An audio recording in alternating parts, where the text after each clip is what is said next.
White হাউসের কাছাকাছি নির্বিচারে বন্দুক হামলায় ন্যাশনাল গার্ড 2 সদস্য আহত হন। তাদের অবস্থা আশঙ্কাজনক এমন তথ্য জানান ওয়াশিংটন ডিসির মেয়র মিউরিয়েল বাউজার এবং এফবিআই ডিরেক্টর কাশ প্যাটেল। মেয়র বলেছেন ন্যাশনাল গার্ডকে টার্গেট করেই হামলা চালানো হয়েছে।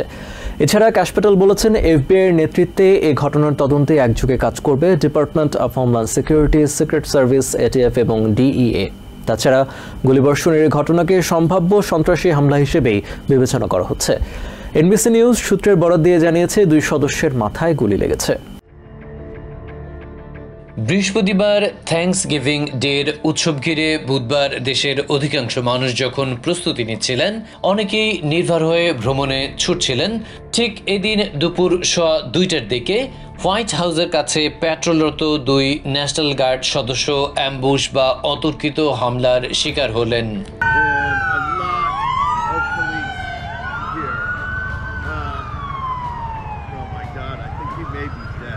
রাজধানীর metropolitan police executive assistant chief Jeffrey Carroll সংবাদ সম্মেলনে জানালেন, 17th ও আই স্ট্রিট নর্থ ওয়েস্টে পাহারা দেওয়ার সময় হঠাৎ করেই এক কোণা থেকে হামলাকারী সামনে এসে তার হাতে থাকা বন্দুক দিয়ে ন্যাশনাল গার্ড সদস্যদের লক্ষ্য করে গুলি ছোড়ে।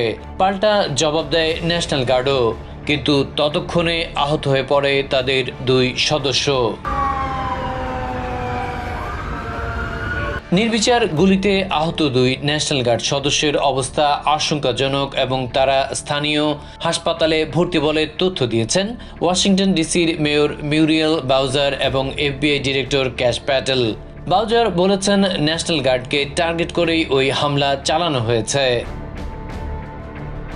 অন্যদিকে কাশ প্যাটেল বললেন, এফবিআইয়ের নেতৃত্বে এই ঘটনার তদন্তে একযোগে কাজ করবে department of homeland security, secret service, ATF এবং ডিইএ। তাছাড়া গুলিবর্ষণের এই ঘটনা সম্ভাব্য সন্ত্রাসী হামলা হিসেবেই বিবেচনা করা হচ্ছে। এনবিসি নিউজ সূত্রের বরাতে জানিয়েছে 2 সদস্যের মাথায় গুলি লেগেছে। এদিকে ওয়াশিংটন পুলিশ এই ঘটনায় এক সন্দেহভাজনকে আটক করে কারাগারে নিয়েছে। প্রত্যক্ষদর্শীরা জানিয়েছেন, তারা গুলির আওয়াজ পেয়ে আতঙ্কিত হয়ে পড়েন। পরে জানতে পারেন ন্যাশনাল গার্ডের সদস্য ছাড়াও একজন আহত হয়েছে। It's scary. I saw the cop cars. I came down and I heard 2 National Guardsmen have been shot, and I heard someone else got shot, and it was a random attack.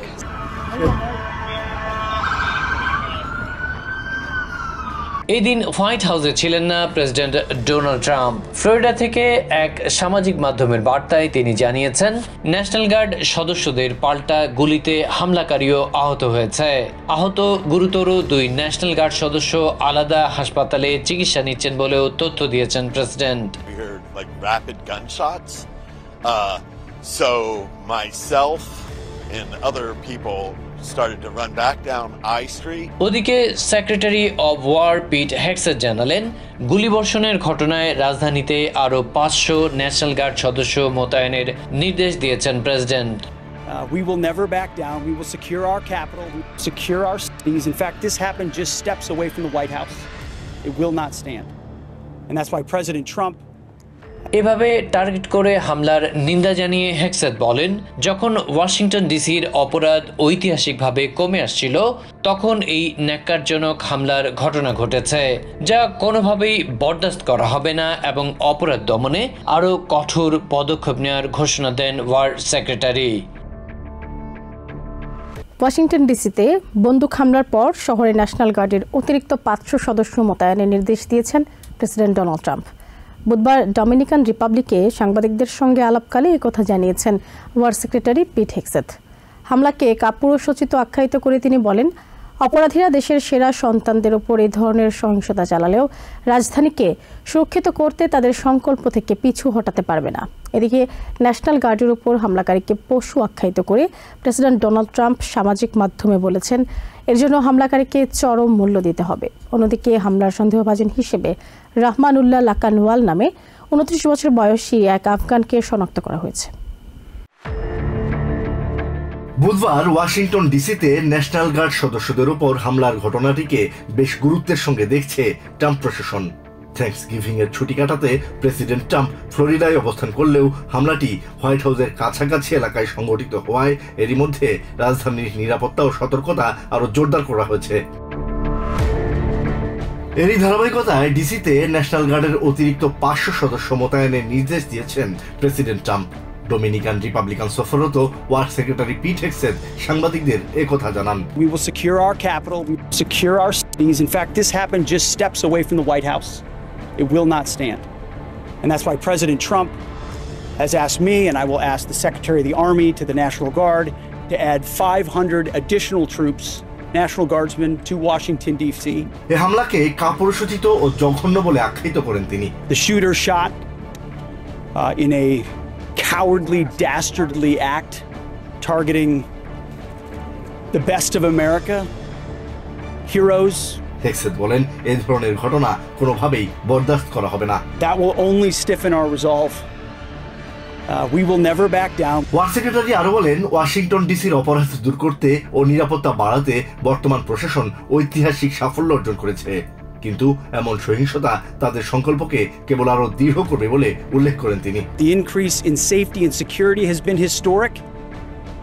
But if criminals want to conduct things like this, violence against America's best, we will never back down. President Trump will never back down. That's why the American people elected him. এদিকে কেন্টাকির fort ক্যাম্বেলে সামরিক বাহিনীর সদস্যদের উদ্দেশ্যে বক্তৃতার শুরুতেই এ নিয়ে কথা বলেন vice president Jerry Vance. A couple of hours ago, and we're still learning everything. We still don't know the motive. There's a lot that we haven't yet figured out, but what we do know is that a couple of National Guardsmen were injured in the line of duty. ওই দুই national guard সদস্যের জন্য সবাইকে প্রার্থনা করতে অনুরোধ জানান তিনি।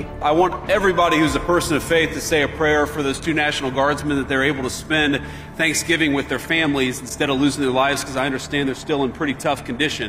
নিজেদের জীবনের ঝুঁকি নিয়ে দেশের জন্য দায়িত্ব পালন করায় আইন প্রয়োগকারী সংস্থা ও সামরিক বাহিনীর সদস্যদের প্রতি কৃতজ্ঞতা প্রকাশ করেন Vance. I think it's a somber reminder that soldiers, whether they're active duty, reserve, or National Guard, our soldiers are the sword and the shield of the United States of America. এর আগে সামাজিক মাধ্যম truth সোশ্যালে এক পোস্টে national guard সদস্যদের উপর হামলাকারীকে পশু আখ্যায়িত করে প্রেসিডেন্ট ডোনাল্ড ট্রাম্প বলেন, এর জন্য হামলাকারীকে চরম মূল্য দিতে হবে। প্রেসিডেন্ট বলেন, ন্যাশনাল গার্ড, সামরিক বাহিনী এবং সব আইন প্রয়োগকারী সংস্থার সদস্যদের পাশে আছেন তিনি। হোমল্যান্ড সিকিউরিটি সেক্রেটারি ক্রিস্টি নোম এক্সে এক পোস্টে আহত দুই ন্যাশনাল গার্ড সদস্যের জন্য প্রার্থনা কামনা করেছেন। পুলিশ এবং ফেডারেল আইন প্রয়োগকারী সংস্থার সূত্র অনুযায়ী হামলার মূল সন্দেহভাজন হিসেবে রাহমানুল্লাহ লাকানোয়ালকে শনাক্ত করা হয়েছে। 29 বছর বয়সী আফগানিস্তানের এই নাগরিক 2021 সালে আমেরিকায় প্রবেশ করেন। পুলিশের ধারণা তিনি একাই এই হামলা চালিয়েছেন। প্রেসিডেন্ট ডোনাল্ড ট্রাম্প ও তার সহকর্মীদের বিরুদ্ধে জর্জিয়ার নির্বাচনী হস্তক্ষেপ মামলা খারিজ করে দিয়েছেন ফুলটন সুপিরিয়র কোর্ট জাজ স্কট ম্যাকাফি। বুধবার স্টেট প্রসিকিউটর কাউন্সিল প্রধান পিটার স্ক্যান্ডালাকিসের আবেদনের পরিপ্রেক্ষিতে 1 পৃষ্ঠার রায়ে বিচারক এই মামলা খারিজ করে দেন। চার্জশিটের ব্যাখ্যা তুলে ধরে 23 পৃষ্ঠায় পিটার বলেন, পুরো মামলাটি নজিরবিহীন, কারণ ক্ষমতাসীন প্রেসিডেন্ট সুপ্রিম কোর্টের দায় মুক্তির আওতায়, ফলে তাকে কোনোভাবেই জবাবদিহি করা যাবে না। সেই বাস্তবতায় তিনি মামলাটি বাতিলের আবেদন করেছেন। মামলায় ট্রাম্পের প্রধান আইনজীবী স্টিভ সিডো বিচারকের সিদ্ধান্তের প্রশংসা করেছেন। 2023 সালের অগাস্টে ট্রাম্প ও তার 18 সহযোগীকে নির্বাচনী ফল উল্টে দেওয়ার অভিযোগে অভিযুক্ত করা হয়। আমেরিকার 250 বছরের গণতন্ত্রের ইতিহাসে 2020 সালের সাধারণ নির্বাচন দেশের প্রধান নির্বাহী কর্তৃক হস্তক্ষেপ চেষ্টার কারণে বাজে এক নজির হয়ে আছে। বিশেষ করে তৎকালীন প্রেসিডেন্ট ডোনাল্ড ট্রাম্প যেভাবে জর্জিয়ার স্টেট সেক্রেটারি ব্র্যাড রাফেন্সবার্গারকে টেলিফোনে 11,000-এর কিছু বেশি ভোট জালিয়াতির অনুরোধ করেছিলেন, তা বিশ্বের অন্যতম গণতান্ত্রিক দেশের জন্য ছিল কলঙ্কের। 2021 সালের জানুয়ারিতে এই ফোন আলাপের ঘটনা ঘটলেও ট্রাম্প ও তার বর্ষিয়ান attorney Rudy Giuliani, chief of staff Mark Meadows সহ মোট 19 জনের বিরুদ্ধে ফল উল্টে দেওয়ার চেষ্টায় একটি নেটওয়ার্ক হিসেবে কাজ করেছে বলে অভিযোগ আনা হয় 2023 সালের অগাস্টে, যেখানে প্রথমবারের মতো আমেরিকান কোনো প্রেসিডেন্টের মার্ক শট অর্থাৎ ফুলটন কাউন্টি কারাগারে অপরাধীর রেকর্ড সংগ্রহের জন্য ছবি তোলা হয়। এত কাণ্ড কীর্তির পরও শেষ রক্ষা হলো না। বুধবার প্রেসিডেন্ট ও তার সহকর্মীদের বিরুদ্ধে জর্জিয়ার নির্বাচনী হস্তক্ষেপ মামলা খারিজ করে দিয়েছেন ফুলটন সুপিরিয়র কোর্ট জাজ Scott McAfee. State prosecutor council প্রধান পিটার স্ক্যান্ডালাকাসের আবেদনের প্রেক্ষিতে 1 পৃষ্ঠার রায়ে বিচারক মামলাটি খারিজ করে দেন। পিটার চার্জশিটের ব্যাখ্যা তুলে ধরেন 23 পৃষ্ঠায়। বলেন পুরো মামলাটি নজিরবিহীন, কারণ ক্ষমতাসীন প্রেসিডেন্ট সুপ্রিম কোর্টের দায়মুক্তির আওতায়, ফলে তাকে কোনোভাবেই জবাবদিহি করা যাবে না। তাছাড়া এই মামলা পরিচালনায় ফেডারেল কর্তৃপক্ষই উপযুক্ত বলে উল্লেখ করেন তিনি। সেই বাস্তবতায় তিনি মামলাটি বাতিলের আবেদন করেছেন। মামলায় ট্রাম্পের প্রধান আইনজীবী স্টিভ সিডো বিচারকের সিদ্ধান্তের প্রশংসা করেছেন। বলেছেন, রাজনৈতিক বিবেচনার এই মামলা নিরপেক্ষ একজন প্রসিকিউটরের হাতে পড়ায় এর সুন্দর সমাপ্তি হয়েছে। এ সময় সাবেক ডেমোক্রেটিক ডিস্ট্রিক্ট অ্যাটর্নির তীব্র সমালোচনাও করেন তিনি। সাবেক Fulton county district attorney funny Willis ঐতিহাসিক তদন্তটি করে ওই অভিযোগ দায়ের করেছিলেন, কিন্তু পরবর্তীতে সহকর্মীর সাথে বিতর্কিত সম্পর্কের জেরে এই মামলা পরিচালনায় উইলিসকে অযোগ্য ঘোষণা করা হয়। এরপর গত মাসে এই দায়িত্ব পান স্ক্যান্ডালাকাস। সিএনএনের সাথে আইন বিশ্লেষকরা জানালেন, এর মাধ্যমে শুধু জর্জিয়া নয়, মূলত প্রেসিডেন্ট ট্রাম্পের বিরুদ্ধে সব ফৌজদারি মামলার অবসান হলো। তারা বলছেন, সর্বোচ্চ আদালতের রায়ের প্রেক্ষিতে ট্রাম্পকে আদালতের কাঠগড়ায় দাঁড় করানো কঠিন হয়ে দাঁড়িয়েছে। এমনকি ক্ষমতা থেকে সরে গেলেও তাকে জবাবদিহিতার আওতায় আনা যাবে না বলেই মনে করছেন বিশ্লেষকরা। প্রেসিডেন্টের আদেশ উপেক্ষা করতে সেনা সদস্যদের প্রতি আহ্বান জানানো ডেমোক্রেটিক আইন প্রণেতাদের সাক্ষাৎকার নিতে এফবিআই এর উদ্যোগের সমালোচনা করেছেন 2 দলের আইন প্রণেতারা। বুধবার সামাজিক মাধ্যম এক্সে দেয়া পোস্টে আইন প্রণেতাদের হয়রানি না করার আহ্বান জানান 2 রিপাবলিকান সেনেটর লিসা মার্কোস্কি এবং জন কার্টিস। অন্যদিকে ডেমোক্রেটিক আইন প্রণেতাদের সাক্ষাৎকার নিতে এফবিআই এর তৎপরতাকে রাজনৈতিক প্রতিপক্ষ দমনের সাথে তুলনা করেন ডেমোক্রেটিক কংগ্রেসম্যান জেমি রাস্কিন। প্রেসিডেন্টের অবৈধ আদেশ উপেক্ষা করতে দেশের সেনা সদস্যদের প্রতি আহ্বান জানিয়ে সামাজিক মাধ্যমে ভিডিও বার্তা দেওয়া 6 ডেমোক্রেটিক আইন প্রণেতার সাক্ষাৎকার নিতে উদ্যোগ নেবে এফবিআই। ভিডিও বার্তায় অংশ নেওয়া ডেমোক্রেটিক আইন প্রণেতারা সিবিএস নিউজকে জানিয়েছেন, এফবিআই কর্মকর্তারা এরই মধ্যে সেনেট এবং হাউসের সার্জেন্ট অফ আর্মসের সাথে যোগাযোগ করেছেন। 6 ডেমোক্রেটিক আইন প্রণেতার অফিস থেকে পাওয়া বিবৃতি অনুসারে সিবিএস নিউজ জানায়, তাদের অভিযোগ নির্বাচিত জনপ্রতিনিধিদের হয়রানি করতেই এফবিআইকে ব্যবহার করছেন প্রেসিডেন্ট ট্রাম্প। দেশের সংবিধান রক্ষায় কোনো ধরনের চাপের মুখে নতি স্বীকার করবেন না বলেও নিজেদের অবস্থান জানিয়েছেন তারা। এদিকে প্রেসিডেন্ট ডোনাল্ড ট্রাম্পের নির্দেশেই এফবিআই ডেমোক্রেটদের টার্গেট করছে এমন অভিযোগ তুলে কঠোর প্রতিক্রিয়া জানিয়েছেন ভিডিও বার্তায় অংশ নেওয়া ডেমোক্রেটিক সেনেটর এলিসা স্লটকিন। এদিকে ভিডিও বার্তায় অংশ নেওয়া ডেমোক্রেটিক সেনেটর মার্ক কেলির বিরুদ্ধে তদন্ত চালানোর কথা জানিয়েছে পেন্টাগন। সাবেক নেভি কর্মকর্তা সেনেটর কেলির অবদানের কথা তুলে ধরে নির্বাচিত আইন প্রণেতাদের হয়রানি না করার আহ্বান জানিয়েছেন রিপাবলিকান সেনেটর লিসা মার্কোস্কি। মার্কোস্কির মতোই সেনেটর মার্ক কেলিকে হয়রানি না করার অনুরোধ জানিয়েছেন রিপাবলিকান সেনেটর জন কার্টিস। এক্সে দেয়া পোস্টে তিনি লিখেন, সেনেটর কেলির অবদানের কথা অস্বীকার করার সুযোগ নেই। ভিডিও বার্তায় অংশ নেওয়া ডেমোক্রেটিক আইন প্রণেতাদের সাক্ষাৎকার নিতে এফবিআই এর তৎপরতাকে রাজনৈতিক প্রতিপক্ষ দমনের সাথে তুলনা করেছেন ডেমোক্রেটিক কংগ্রেসম্যান জেইমি রাস্কিন। সাংবিধানিক দায়িত্ব পালন করে তার সহকর্মীরা ভুল কিছু করেননি দাবি করে রাস্কিন বলেন, জাস্টিস ডিপার্টমেন্ট এবং ডিফেন্স ডিপার্টমেন্টকে ব্যক্তিগত স্বার্থে ব্যবহার করার নজির সৃষ্টি করেছেন ট্রাম্প। এদিকে সেনেটর কেলির বিরুদ্ধে পেন্টাগনের পর্যালোচনার উদ্যোগের তীব্র নিন্দা জানিয়েছেন সেভ আমেরিকা মুভমেন্টের সদস্যরা।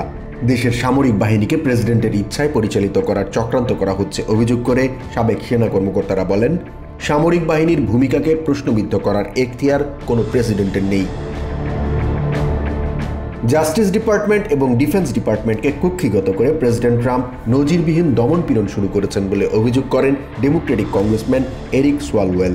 এভাবে রাজনৈতিক প্রতিপক্ষ দমনের পরিণতি ভালো হবে না বলেও হুঁশিয়ার করেন তিনি। এদিকে একের পর এক বিতর্কিত আচরণ এবং সিদ্ধান্ত নেওয়ার কারণে এফবিআই ডিরেক্টর ক্যাশ প্যাটেলের উপর প্রেসিডেন্ট ট্রাম্প আস্থা রাখতে পারছেন না বলে প্রতিবেদনে জানিয়েছে এমএস নাও। এ বিষয়ে সাবেক এফবিআই কর্মকর্তা ক্রিস্টোফার ওলেরি বলেন, বড় ধরনের বিপর্যয়ে চূড়ান্তভাবে ব্যর্থ হবেন Patel.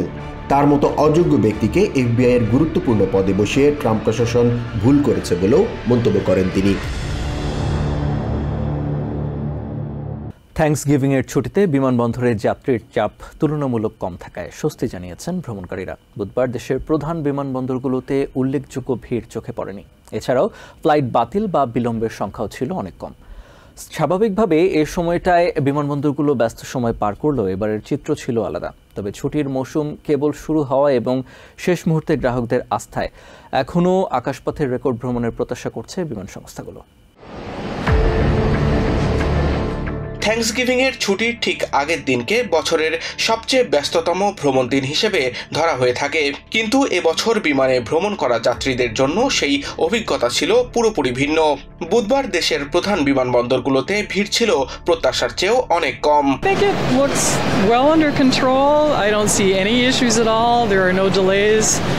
The staff at United Airlines is fantastic. Dallas, New York, Los Angeles ও রোনাল্ড রিগান ন্যাশনাল এয়ারপোর্টের মতো বড় বিমানবন্দরগুলোতে বিশাল জনসমাগম আশা করেছিলেন যাত্রীরা। I was expecting much larger crowds, and we came extra early just because we wanted to avoid being late and having delays. But so far, it looks like emptier than usual. এদিন flight বাতিল বা বিলম্বের হারও ছিল তুলনামূলক অনেক কম।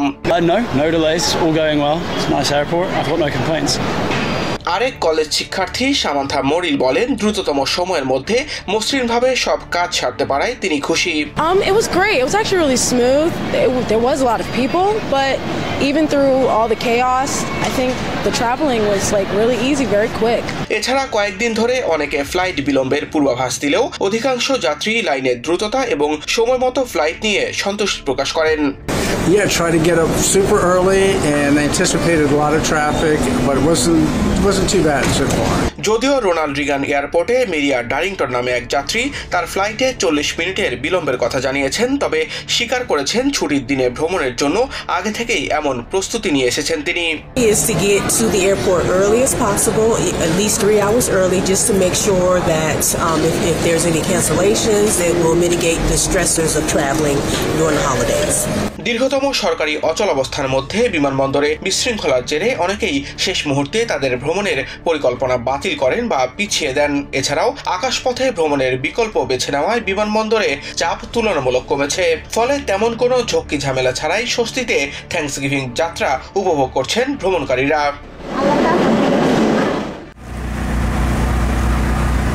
Messi's প্যারেডের মুখপাত্র Orlando ভেরাস বলেছেন, এই বেলুন ফোলানো ইভেন্ট এখন নিউ ইয়র্কের এক বড় আয়োজন। মিলিয়ন মিলিয়ন মানুষ দেখতে আসে, কারণ এত বড় বেলুন কাছ থেকে দেখা সত্যি অন্যরকম অভিজ্ঞতা। The balloon inflation event for the Macy's Parade has become its own special event here in New York. কর্মীরা যখন পিকাচু ইভি বেলুনে বাতাস ভরছিলেন, অন্য প্রান্তে গোকু বেলুনও আকাশ ছোঁয়ার আকৃতি নিচ্ছিল। এক্সট্রা অর্ডিনারি নুরা বেলুনটিও বিশেষ নজর কাড়ে। শিশুরা এত বড় বেলুন দেখে উচ্ছ্বসিত। It looks like a mermaid. I like the Dora. I like balloons. Why? Orlando Veras আরেকটি আকর্ষণীয় তথ্য দিলেন, মিনি বেলুন প্রায় 60 ফুট উঁচু, মানে 3 তলা ভবনের সমান। আকাশে ভাসলে তো আরো 30-40 ফুট উপরে উঠে যায়। এত কাছ থেকে দেখলে আসল মাপটা বোঝা যায়। এই বছরের প্যারেডে মোট 34টি বেলুন রয়েছে, যার মধ্যে 4টি নতুন সংযোজন, শ্রেক, প্যাকম্যান, নিনটেন্ডোর মারিও এবং জনপ্রিয় বাজ লাইটিয়ার। বাজ লাইটিয়ারের বেলুনটি অনেকের নজর কাড়ে যখন কর্মীরা সেটিকে সম্পূর্ণভাবে বাতাস দিয়ে ফোলান। Any balloon is about 60 feet tall, and so it's about 3 stories tall when it's... ভেরাস আরো জানালেন, এই বছর স্ট্রেঞ্জার থিংস এর নতুন ফ্লোট থাকছে, যেখানে আপসাইড ডাউন জগৎ দেখানো হবে। আর লাবুবু তার প্রথম ফ্লোট অভিষিক্ত হচ্ছে পপ সিটিজের সঙ্গে। লাবুবুর উজ্জ্বল রঙের ফ্লোটটি রাস্তার পাশে দাঁড়ানো দর্শকদের আকর্ষণ করছে। ভেরাস জানান, একটি বড় বেলুন পুরোপুরি ফোলাতে প্রায় 90 মিনিট সময় লাগে, তাই সকালেই কাজ শুরু করতে হয় যাতে দর্শকদের জন্য অনেক কিছু প্রস্তুত থাকে। It's all about the kids, family, and just enjoying everything the city has to offer. দর্শকদের ভিড়ে ছিলেন লং আইল্যান্ডের জয়েস প্যাননো। তিনি বললেন, সবই বাচ্চাদের আর পরিবারের জন্য। বিকালের দিকে ক্রেন দিয়ে বিশাল ফ্লোটগুলোর অংশ তুলে বসানো হচ্ছিল। সেন্ট্রাল পার্ক ওয়েস্ট জুড়ে সাজানো হচ্ছিল আরো অনেক ফ্লোট, যার মধ্যে সান্টা ক্লজ ফ্লোটটিও ছিল বিশেষ আকর্ষণ। We have a great new float with Stranger Things where we visit the Upside Down. Orlando Veras শেষে বলেন, সবার জন্যই দেখার মতো কিছু না কিছু থাকে। নিউ ইয়র্ক থেকে সম্প্রচারিত TVN 24 টেলিভিশন, বিশ্বজুড়ে বাঙালির কণ্ঠস্বর।